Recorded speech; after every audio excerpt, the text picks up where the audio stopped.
l'oligarchie, c'est un petit groupe qui s'accapare des richesses, des ressources du pays, ce que moi j'appelle le hold-up des avoirs. Et on dit, il nous faut élire Chavez parce que lui, il sera le cauchemar de l'oligarchie. Et le mec, dès qu'il est élu, Chavez, il va procéder à 2 réformes fondamentales. D'abord, la réforme agraire, hein, c'est pour ça qu'il y a des liens.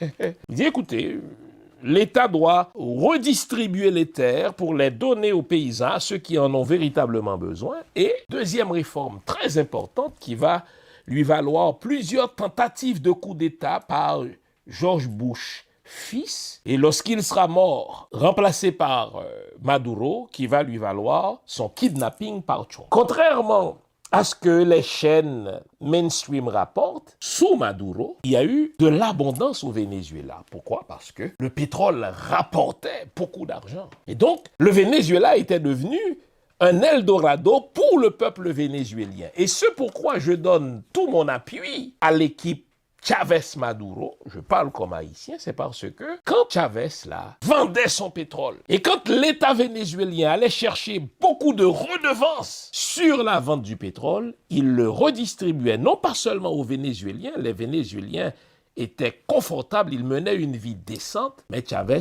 redistribuait ces ressources-là entre les pays de la région qui avaient besoin d'un coup de main dans son programme Petro-Caribe. C'est Chavez qui a conçu ça.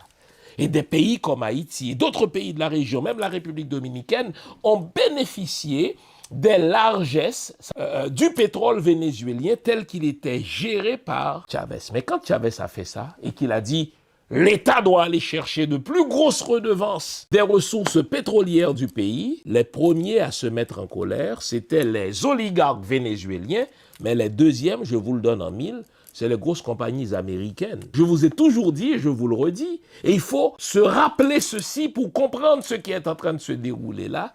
Les Occidentaux aiment vos ressources, mais ils ne veulent pas payer.